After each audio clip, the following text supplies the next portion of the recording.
আসসালামু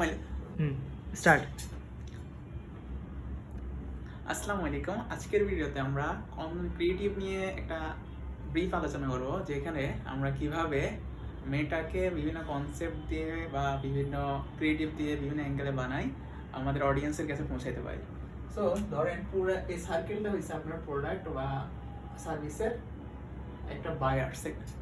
সো আপনি যদি একটা ধরেন টকিং হেডের ভিডিও বানালেন, সো মেটার কাছে মেটা তখন আপনার এতটুকু বা কিছু পার্সেন্টেজ অডিয়েন্সের কাছে আপনার ভিডিওটা নিয়ে যাবে। সো আপনি যদি দেখেন, এখন আমরা যেটা করি টকিং হেড ভিডিওর ক্ষেত্রে, আমরা আরও একটা টকিং হেড ভিডিও বানাই, জাস্ট স্ক্রিপ্টটা চেঞ্জ করি, সেই ক্ষেত্রেও কিন্তু মেটা আপনার সেম জিনিসটা সেম অডিয়েন্সের কাছে নিয়ে যাবে, জাস্ট চেঞ্জ হবে। সো আমরা এক্ষেত্রে যেটা করতে পারি, আমরা এক্ষেত্রে একটা ইউজিসি টাইপের কন্টেন্ট মেক করতে পারি আরেকটা অডিয়েন্স সেগমেন্টের জন্য।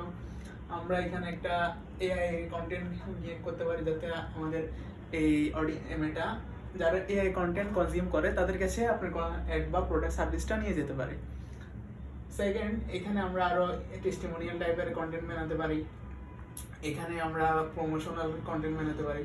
সো দ্যাট মেটা ক্যান আপনার যে ক্রিয়েটিভ বা প্রোডাক্ট বা সার্ভিস যেটাই বলেন, সেটা বিভিন্ন অডিয়েন্সের কাছে নিয়ে গিয়ে আপনার অডিয়েন্সগুলোকে বিভিন্নভাবে এঙ্গেজ করাইতে পারে। সো সেক্ষেত্রে আপনার যেটা হবে, সিপিটা আস্তে আস্তে কমতে থাকবে। বাট আপনার যেটা এখন করছি, যে সেম ভিডিও বানাচ্ছি, জাস্ট স্ক্রিপ্টটা চেঞ্জ করতেছি, সেক্ষেত্রে কিন্তু ঘুরে ফিরে আমাদের একই সেগমেন্টের কাছে কন্টেন্টগুলো যাচ্ছে।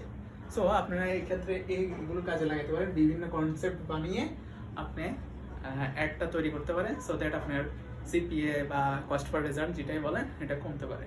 Thank you.